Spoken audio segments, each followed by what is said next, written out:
of all, just congratulations to Matt and his crew. They continue to improve over there, and record-wise, he does a good job coaching, and you can see that team evolve. They've got some really good players that made plays today, and that's what you got to do.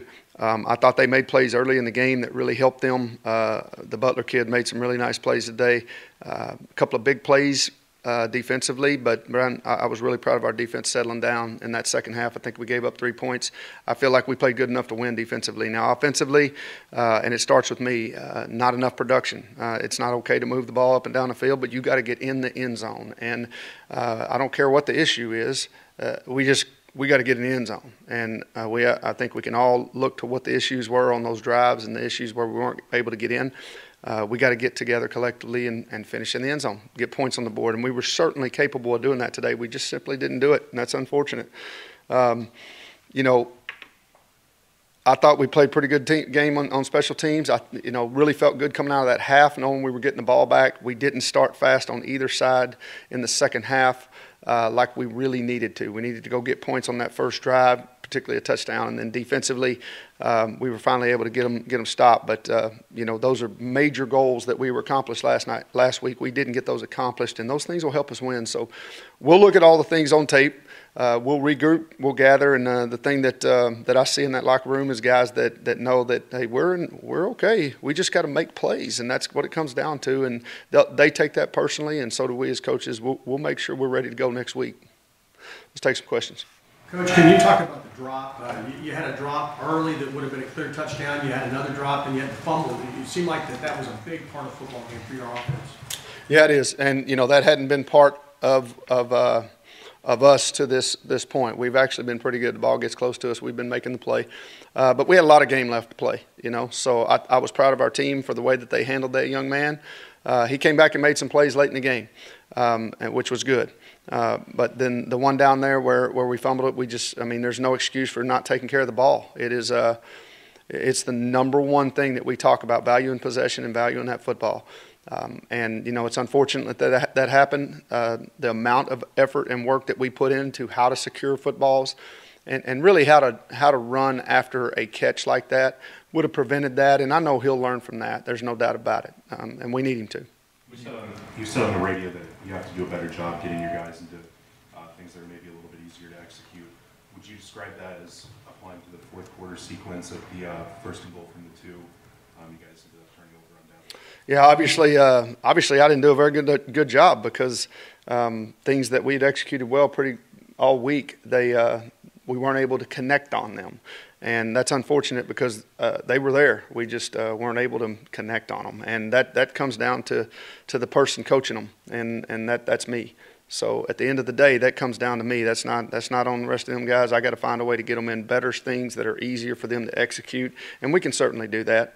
I thought Peyton played pretty good today, and then we got into a point situation in the fourth quarter where we're chasing points, and now you got to throw the ball a little bit more, right? And I think I saw we threw it 43 times. Well, that's obviously because we had to throw it a bunch in the fourth quarter. We would love our numbers to be a little bit closer to what Purdy's were in terms of that. Had we been able to get some scores early, I think that halftime should have been a lot different, as all of us know.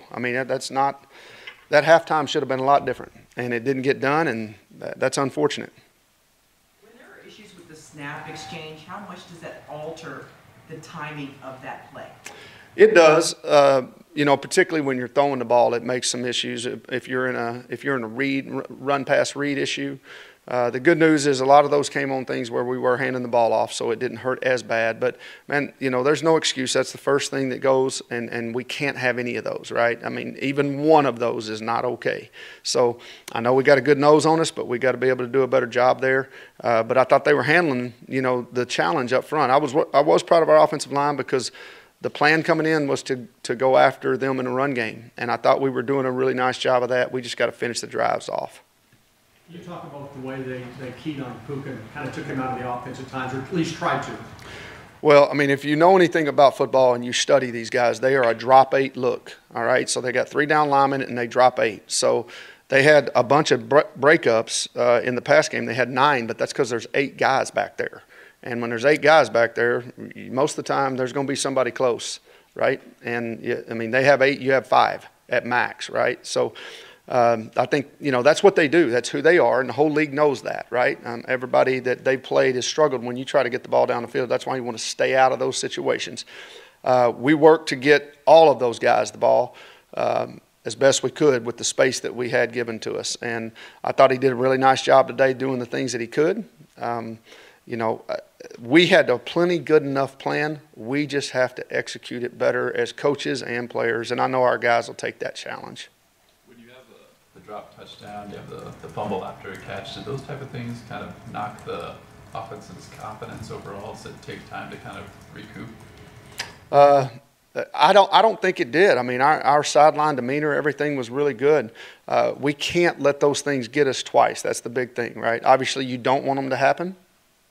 But I judge by when I go to that sideline how they're reacting as we're making adjustments. And I thought they did a nice job of being pros and handling it over there and really building, the guy that made that mistake up, which is what we needed. So obviously, you don't want that momentum breaker. I mean, you got to make good on those opportunities.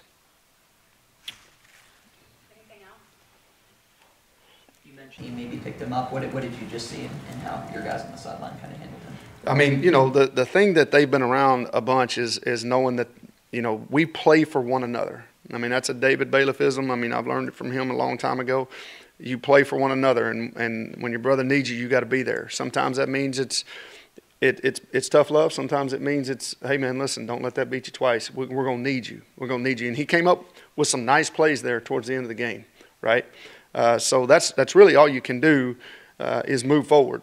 Yeah, and you're only as good as your next. Whether it's a good play or a bad play, you're only as good as your next. So I heard guys talking about that and talking over and over about, hey, man, it's all about the next. It's about the next. Whether you scored or not, it was going to be about the next, right? So, and then halftime was terrific. I mean, just watching defensive guys, make comments to the offensive guys.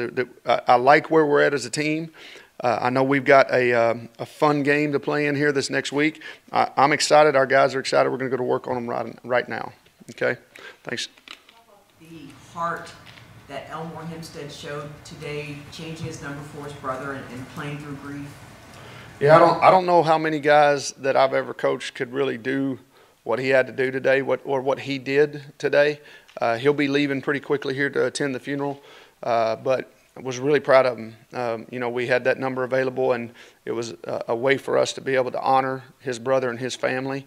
But it was good to see him out there. I think I could see in his eyes that it was giving him some peace out there, which was good. I know his brother loved to see him play ball. His brother loved football too. He wore number 3, so I could see that it was kind of in a bad time. I think it was a little bit of peace for him. So I was proud of him.